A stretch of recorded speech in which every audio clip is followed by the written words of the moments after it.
everyone, it's Robin, Art Silent Crafts, and welcome to my studio. This is my Whip It Wednesday video where I show you the crafty goodness that I've been working on. Well, my big project is my daughter's quilt. Get a nice little close-up. I have a little video I did in the kitchen so you can see it all laid out. Here is a very yellow light bulb, overcast, cloudy morning, heavily tinted windows representation of the center of my daughter's quilt. I think I have all of these lined up properly. I did what I could on the sides and the bottoms and the corners and such, but the options were pretty limited on how they can be turned and flipped, so those are just how they are. I was happy that you can see all the reds and lined up and all the Harry Potter eyeglasses lined up and everything like that. This is Monday morning, so Monday afternoon I will be adding the borders on, and then Tuesday we'll be basting and possibly quilting. I'm thinking of, I don't know, stitching something with the whites, either in the inside of the white, on the inside ditch of the white, so that there's two lines going down it. And then, I don't know, maybe I can zigzag in these squares so I can do a row or two in there. It's going to be straight line quilting either way. I don't know. I could just simply do the cross hatch on the white sashing. And like I said, I don't know what, I just feel like maybe doing this in the center of the blocks will do it. All right, I'm going to take you back to my studio so I can tell you more about it. I've replaced the light bulbs in just about everywhere in the house with a nice white natural whatever, but the kitchen still has the yellow ones because I just don't want to bring the ladder in and change them if they're still working, which I really need to do because we're in those gloomier months and it just seems to be getting gloomier and gloomier every time. So you get a little bit of a yellow video, and it's very foggy, overcast because of the heat and humidity right now. But you can get a basic idea of what this looks like. And these are the actual fabrics and colors, so you can see them. So this afternoon, I'm going to go ahead and I will cut the borders. I believe there are 3 borders. This red, this black blender type fabric, and then the ones that are arrows or pine trees, however you want to look at it, those will be in there too. So it's a kind of a white, off-white with a darker gray little trees or arrows on it. I haven't used that in the project yet. That was bought specifically for the border. I think I forgot to put the link to the pattern last time I showed it, or the last week or the week before, whenever. So hopefully I'll remember to put it down in the description box. Otherwise, I picked it up on Etsy, which means nothing to you. There are hundreds of quilt patterns. Now, overall, it's a really good pattern, and I think it was something that was generated on like the EQ8 or some other type of program. I really don't know quilting programs because I don't use them. And there's a reason why I tell you I don't follow patterns very often, because a lot of times patterns just, either I don't like all of what it is, or I kind of go off on my own because I didn't follow the directions properly and things change, or something like this, there's something missing. One of the reasons that my tutorials tend to be very chatty, and one of the reasons why I try to show them at like a beginner's level, is because of a personal thing. When I was reading just blog posts when I was quilting and stuff, there always seemed to be an angle I didn't see or a piece of directions that was just missing. And I know it's probably just me and the things that I'm not good at, like the quilting math and figuring out how the blocks, what size they're going to turn out by putting all the different pieces together, seam allowances and all that. And I know there's a tricky little simple, not tricky, but a simple little math way to figure it out. And I think it's just add the numbers and put a 1/2 inch on it or something like that. I just don't remember, and it just never comes out for me. So the problem I had with this is when you make the 9 patch, the pattern doesn't tell you what size your block is going to be. Now, I've said it to many people that, 17-inch blocks, they're really big and great to work with. So these must have been 17 inches. So then you cut them in a disappearing 9 patch where you cut it down the center this way and you cut it down the center this way. And there's many ways you can flip it, and just telling you what this pattern does, it's not going to hurt anything. But you flip these two and then you sew it all back together, and now you have this block here, on point or regular, however, but it doesn't tell you the size of the block. So I didn't know, I couldn't compare my blocks to the pattern to see if I had the right size. And guess what? No secret, I didn't have the right size. But thinking about it this morning and going through what I was going to tell you guys in this video, I realized I don't really think it was my fault. Because if I told everyone the truth and that my block was 17 inches or even 17 and a half, let's say I was off a little, when you cut it into the disappearing 9 patch, it's not going to be 17 inches anymore, right? Because you're cutting it and adding in new seam allowances and sewing it back together. But I already told you guys that the sashing is cut at 17 inches.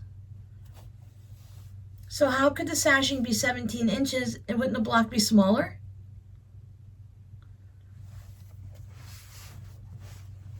So when piecing this block, you do it on a diagonal like I mentioned. And let me tell you, I'm so very proud of myself without being too, big-headed and stuff, but I told you I have a hard time doing the diagonals. I've only done one and I messed it up. So I laid it all out on that quilt batting and I pinned everything and I took all that time to get it right where it needs to be. I flipped the one block that was off, got everything nice and precise where it needed to be.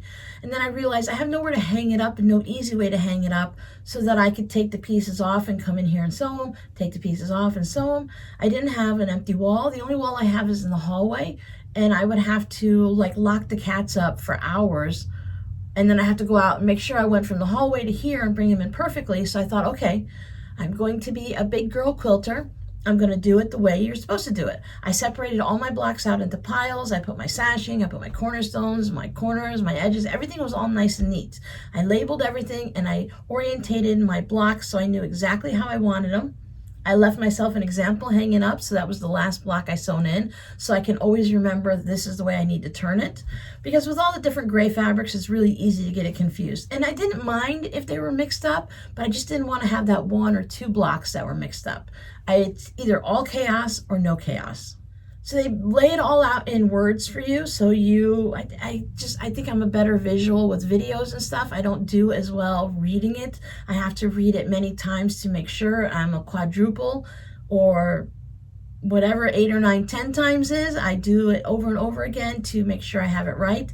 So they tell you how to sew it together, and you start out with sewing some of your sashing and your cornerstones together, and then you sew blocks and sashing. So you just keep going down on the diagonal, as you can see the way the quilt was in the kitchen video. So I just would go ahead and they'd say row 1, I'd sew it. Then I'd sew row 2. So I had all that done on Saturday. I come into here Sunday morning, like, okay, I'm gonna hit it hard. Well, Sunday afternoon, because I had other things to do, and I'm like, I'm going to get the top all put together. Everything is all set good. I did a bunch of it on Saturday. I just couple rows left to do, and then I'm going to sew it together. But then when I started laying the sashing and cornerstones down, I realized that my sashing and my cornerstone didn't end right here. The cornerstone was way up here, so it was off by an inch, inch and a half. So I got really confused, and I thought, well, maybe I did something wrong. Either way, what's done is done. I need to fix it. So I had to figure out a way that worked for my brain I wasn't going to take them all apart and trim them all down and do that. So I figured out a way that I would line up like the center one of the cornerstone. So that was my point, and I'd pin it, and then I'd pin up to about here. And when it got to the next one here, I would lay it all out nice and neat to figure out where my white sashing needed to stop and where my cornerstone was. I figured out my 1/4 inches on both of them, made marks, made creases, got it all, took it to the sewing machine even while it was attached to the row. And then I sewed it on, make sure it set really good, and then I could sew the whole row across. And I did that on each and every one. So I was only trimming off about 3/4 of an inch to an inch, somewhere along there, of the white. So it was crazy, but I got it done. Everything, as you saw, is sewn together. I did it all in one shot, and I can say that now without jinxing myself because it's finished. Thank goodness it's finished, and it looks good. I love the way the center looks, and I think it is a good size just for like a lap quilt. It's 75 by 75, and I think that would be fine. You could always add an extra I don't know, take off something at borders or whatever, but I think something like this would have worked just as a lap quilt as it is, or you could give it to a toddler or a small child or something, so you wouldn't even have to add the borders. I think this centerpiece can stand on its own. But I'm going to add it, so because it needs to go onto a double bed, I'm going to add on my borders. And before I get to the last border, I'm going to see what my final measurements are. So if I have to make anything wider as I go, I'm going to keep measuring it to see how it's going to be based on the size of her mattress and how much it's going to hang over. She doesn't really care about hanging over. She doesn't pay attention to, oh, I should have 12 inches on each side of my bed and I should have 12 inches on the bottom so everything's all even all the way around. She doesn't care. She just wants to make sure it covers her bed, goes over the side a little bit, and that way when she gets into it, she lays in the middle of her bed anyway, I think. So she's plenty to wrap up and snuggle up and roll around in, so she'll be fine. She doesn't think like that. I think that's more of, I think it's more of a quilter's thing. I think when I made beds in the past and I had bedspreads and comforters, I did like to let them overhang, and I'd like to have them even on each side because a lot of times they'll put certain designs in it so you know exactly where to lay it on your bed. I had a chenille bedspread as a kid, and it had one of the channels that went right around the edge of your bed, so it was perfect to figure out where to lay it. But that's something that's store-bought, so someone already thought of that for us. So as a quilter, we think about that for the people we're making it for. Which is another good reason to make lap quilts. They take less material, less time, less space, and all you got to do is make sure it's big enough for a person that's tall. And even if nothing else, they can just put it over their laps and wear heavy socks. They'll be fine. Tuck your feet up under on the couch and you'll be covered. But back to why I make the videos the way I do. I like to make sure as best as I can to put every little tidbit in. So if there's someone like me that needs some little random question answered, I try to hopefully get them in there. So that makes longer videos, it makes chattier videos, and it's not for everyone, but I'm not gearing my videos to everyone. For those that can handle the long videos, they can always fast forward. And for those that need all that little bit of information, then it's there for you. And you don't have to wonder at 2 o'clock in the morning, or if you're on the other side of the world and it's 2 o'clock in the morning for me, oh, what did Robin mean by, I'm confused, how am I supposed to?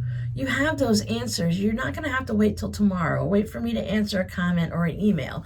You have it there, and it kind of, I know for me, it empowers me and makes me feel really good because granted, they gave me every little step. They held my hand and walked me through it, but I finished the project.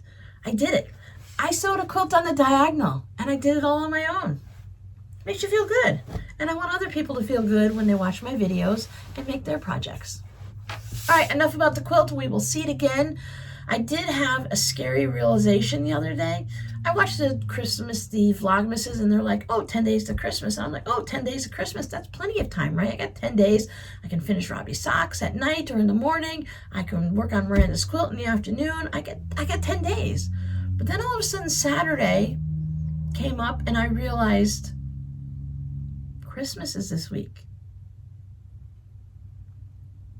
Christmas is in 7 days. There's no more 2 Tuesdays till Christmas, 3 Fridays till Christmas. Christmas is next Saturday. You only have a week, crazy lady, and you decided to wait till the end of the year to make a quilt that you could have made and just held on to until Christmas. But no, we want to have it freshly made in time. Just make it just before Christmas. So on Christmas Eve or Christmas morning, before you're running over to give out the gifts, you're putting in the last stitches. I never put a label on my quilts. Shh. I think this time I'll go ahead and take my little Friction pen and I will sign it and put the date on it, but I can always add a label later. That's not a big deal. I can make a label, wait for my daughter to go to work, sneak over, even though she watches some of these videos, she'll already know, but I can sneak over, hand sew the label onto the back of her quilt, and then see how long it takes her to notice that I did it. It's the back of her quilt. It's laying on her bed, and if I put it down at the foot, she won't notice. You ever done those things? Change something a little bit, move something in the house, and just see how long it takes someone to do it. Whether you get a new haircut, style it differently, buy new clothes, change your makeup, get new glasses, whatever, and just wait to see how long it takes your family to notice. Rob was never very good at noticing things. All right, I also worked on the tote bag because why not? Actually, I did this for a Patreon video, so I'm considering it part of my work and not part of time away from what I should be doing. But I worked on the courthouse steps, what is this called? A tote bag. So I made the two panels. So this is the coral panel, and this is the green panel. They're both going on the same tote. And to keep up with it, for the bottom fabrics down here, I did the handles and I used the green and I'm gonna call it cranberry. So the handles will each be different, and I really like that quirkiness. There's so many people making things out there in the world that you need to find your own little groove so that when someone sees something, they can go, oh, matchstick quilting, two different color handles, linings that don't match. That's an RS Island Crafts bag. I would notice that a mile away because of these specific things. So that's what I kind of want to do. That's not good English. That's what I'd like to do, is to have my bags and my projects be, oh, very recognizable. I know Robin must have made that. And coming to that also, when I order new tags, I want to order new tags for these bags. Specifically for these, I want to put a little RS Island Crafts, a flat tag right here, just a little unobtrusive down there, and just have it so that it's on the front of the bag so that it's easy to see. So if you see Sally going down the grocery store and you want to buy a bag and you love her bag, but you're a little hesitant of walking up to a stranger, if you get a little close and you're shopping next to her, you kind of might be able to see my little label right there. So then you can go to Etsy and find something for yourself and not have to go up to a stranger and say, hi, I love your bag. Where'd you get it? I've done that a few times, and people kind of, maybe I was a little bit too much exuberant and a little bit too excited, because I've seen some really gorgeous bags with people shopping at Publix. I don't know why, but they shop at Publix and they have some gorgeous little handmade bags. So they kind of freak out when you come up to them and start talking to them, though. I don't blame them. I'd be a little bit like, ooh.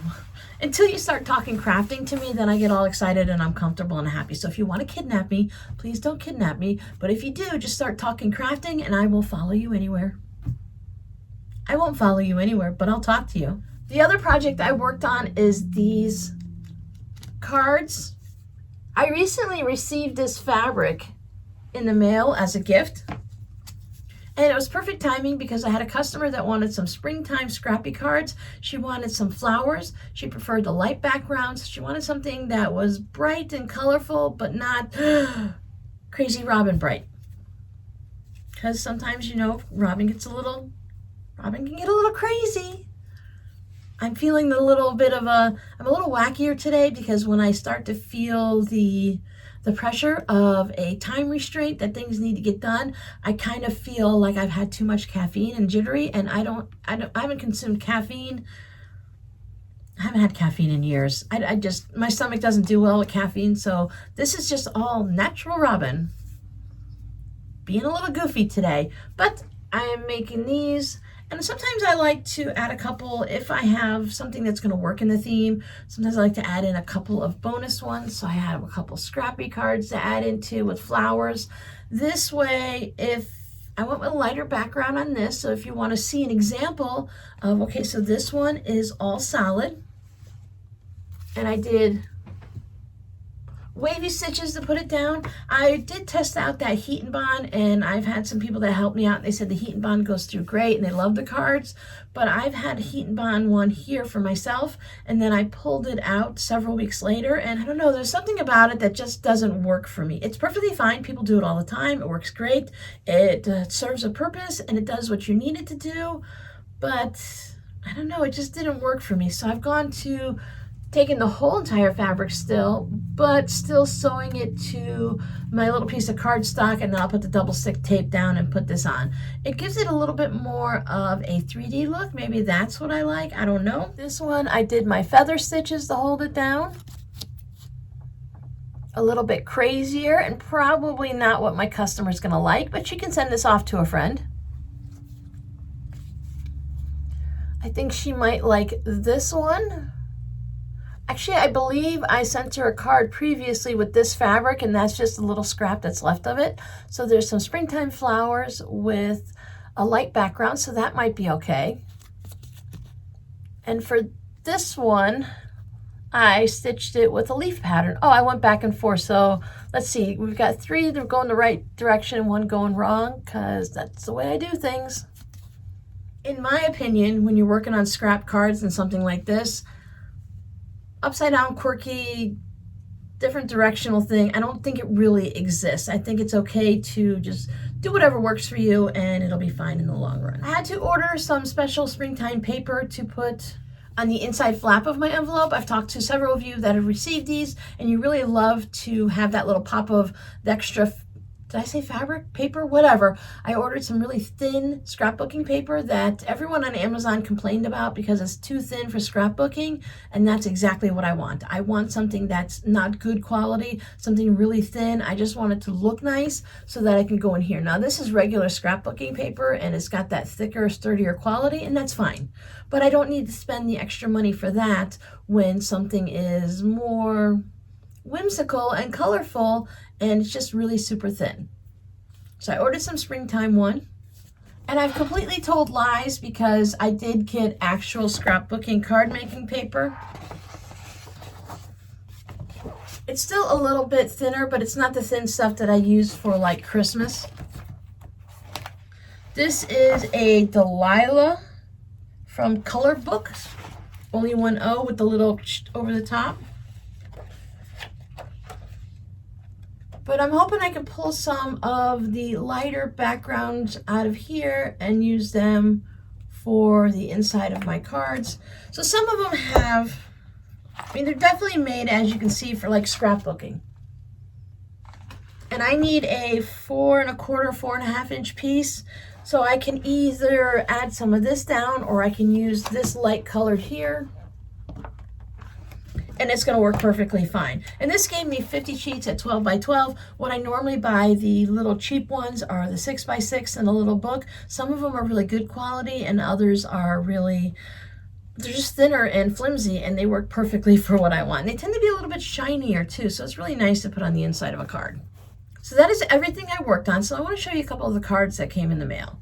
Please forgive me if I missed a card, but I received a fun flamingo. Feeling festive, and it's got like gold little snowflakes all around it. This is a Hallmark card from Hallmark Cares. This card is made with paper from well-managed forest. I'm not exactly sure what that means, but it does sound good on the back of a card.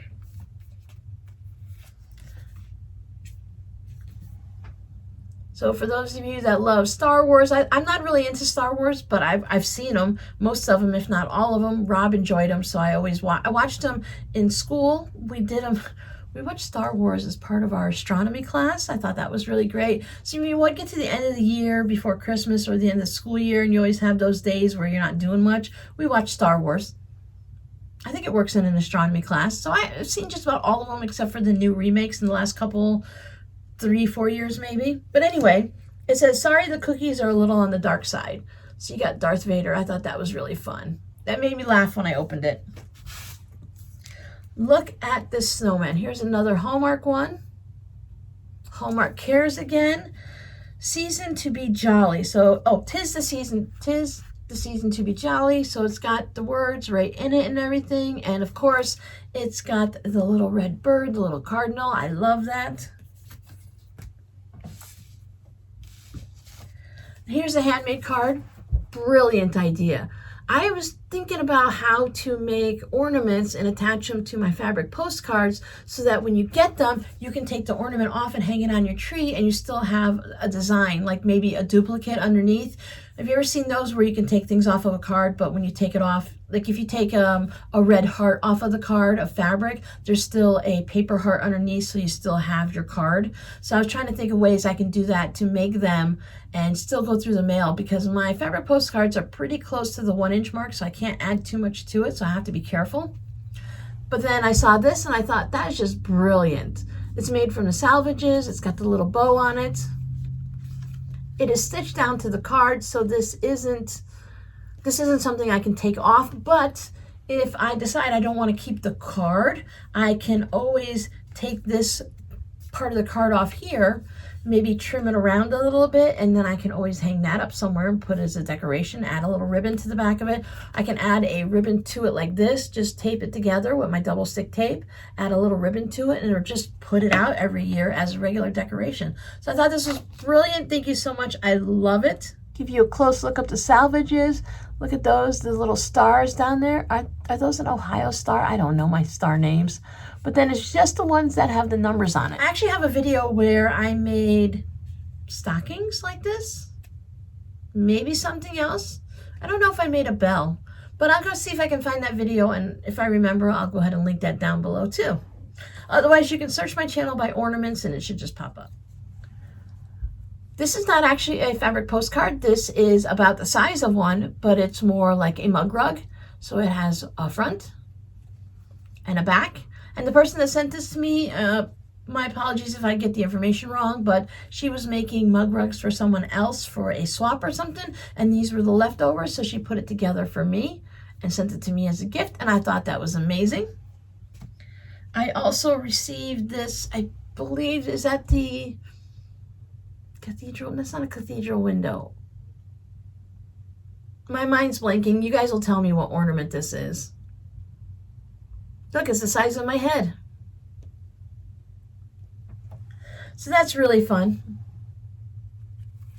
So that will go into my homemade ornament. So when I do put up a tree again, I will put it on my tree. Thank you so much.